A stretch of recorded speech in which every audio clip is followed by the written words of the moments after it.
just coolers, you name it. We have it because we just started our vacation, and instead of us being able to use most of our things and whatever, I'm taking it all with me. Any food, anything, which a lot of it I just left in the fridge, and a lot of it fell out of my van in the parking lot, and I didn't care because that's my baby.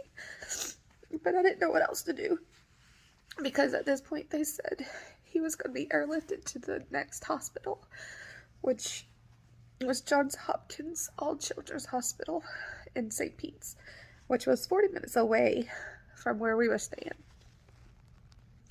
So, it turns out that he wasn't able to be airlifted because there were storms in the area. You know, Florida is, and it was summertime. So, anyway, by this time it's probably 4 in the morning, I believe, or something. And mind you, we went on June 28th at 10:30, and we're already at about 4:30 in the morning, 4 to 4:30. And we run to the hospital. Me and the kids, we try to get in the ambulance way because, to my knowledge, he was about to come out, but still wasn't out. I'll say at this point, they intubated my son, my 11-year-old boy, and because his heart. Oh, I didn't tell you the most important part. Not most important. I didn't tell you this part. My husband, he didn't know, because we didn't know much about the body. We don't know much about the heart. We have learned a lot at this point. But his troponin levels were sky high, and the normal is like 14 and under, and his were, I believe, over 6,000. And the doctors, my husband was speaking to a doctor. This is before I came. He was speaking to a doctor, and she said, we're probably just going to keep an eye on him because he wasn't doing well, you know, at first. And so I wasn't there, but I'm trying to remember what he had said. But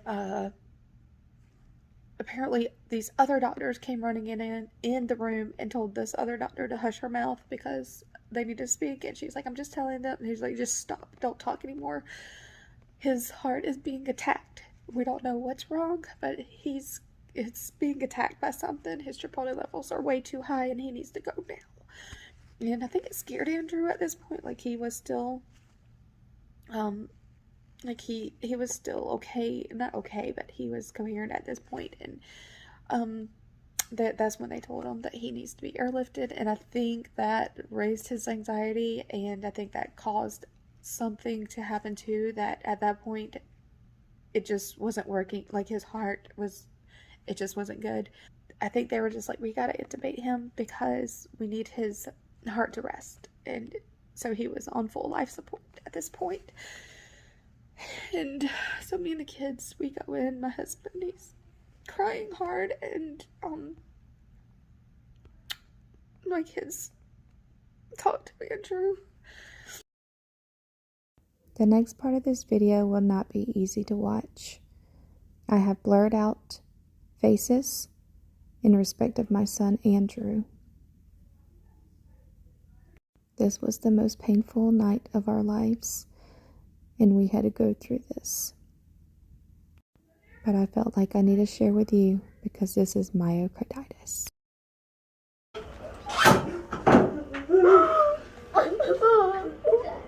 You can tell your mom I'm okay, and then you'll see him in a minute, okay?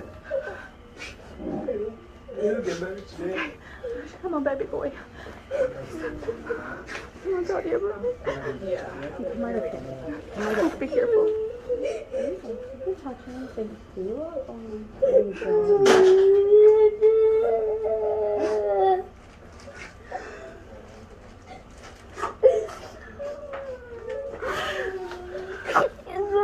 I never hated you. Mommy, I don't know. What is that? I don't know. I love you so much, honey. Okay. I'll see you in a minute, okay? Can one of us go in the ambulance? I want all of us to. I don't want to go with that, but Yes. One of our nurses is going to go with him in the ambulance. Like, get one of us. I don't know if it's for You might be able I'm not to. sure. Huh? You might be able to go. Please, I want. No, if they have to go, it's gonna be fine because they're gonna take care of him. I promise. If they're not take care of them, I don't care. He's my brother. I know it's just funny.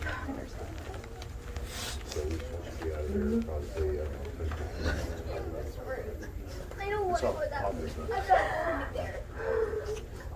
I want there. They need to come here. Is it gonna be okay? Yeah.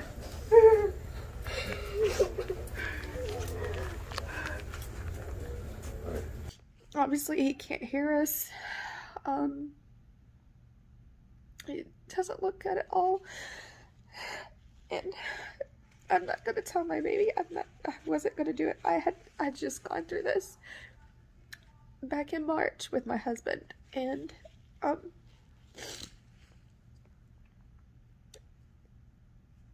I wasn't over that yet. The trauma of my husband having a heart attack, being in a coma for 35 hours, intubated and everything. I wasn't okay yet. That was still very fresh on my mind. And now my son, I'm looking at my son the same way.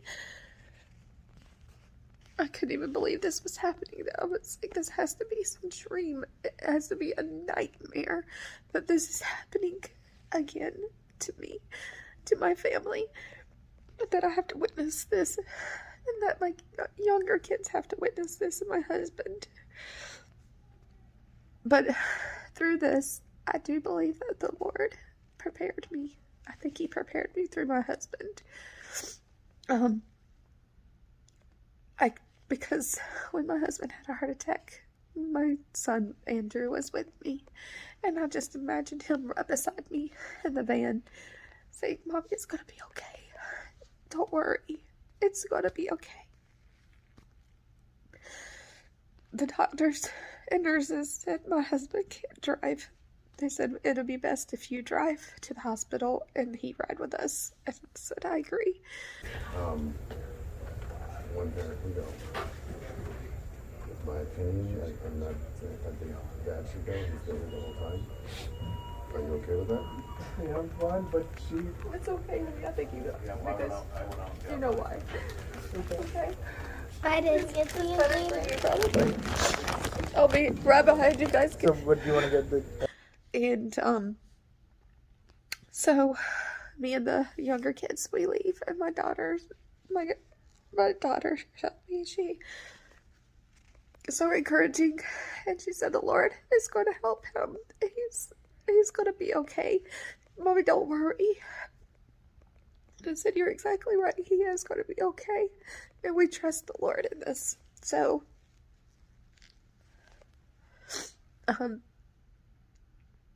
so we drive 40 minutes to the hospital, me thinking that my son and my husband's going to be behind me. I kept looking in the rearview mirror, and I have my emergency signal on, and we are flying down the street so that I could get to the hospital.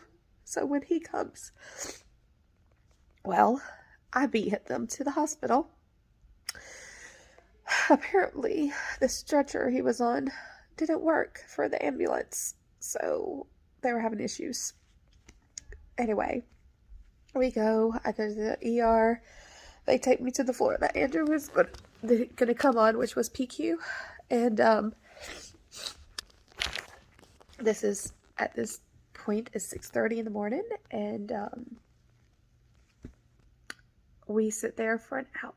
They send me and the kids. They gave us a whole bunch of snacks. They were so wonderful as when we walked in. They knew that it wasn't good. And it's not like we could eat or anything. The kids were so exhausted. I mean, this is such a long night. And not only that, they didn't get any rest. And we had been at the beach. So, anyway, sorry.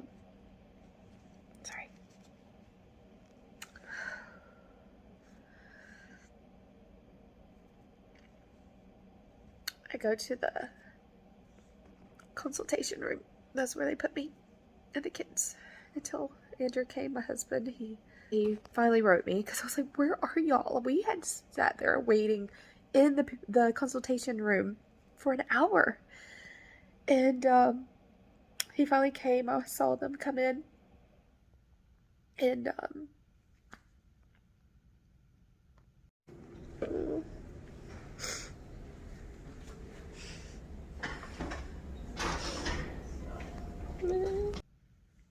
anyway, somebody came. I don't know who this was, but somebody came and talked to us and it would tell us what happened, tell us everything about Andrew and what happened today or yesterday, really. And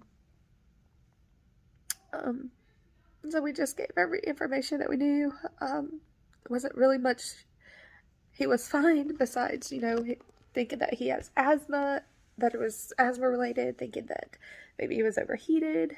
We didn't know. We didn't know what it was. Finally, we go in the room, and he just looked so pitiful, but his heart wasn't good. And they told us that he was V-block at this point, and because they did a lot of echoes, they did EKGs. He had probably 10 to 15 people just surrounding his room every day. He actually did not stay in PQ long because he needed to go to CV ICU because this was heart related, and they said the doctors there would know better than we do for the heart because they said his heart's not good right now. So we get moved, and our kids, thankfully, were taken very well care of by the child life specialist. They came and grabbed the kids several times and took them because they just didn't need to see a lot of the things that were going on, and it was very scary for them. So we were transferred over to CVICU, where he stayed. And I will continue this because it gets harder from here to talk about it. And so, to be continued.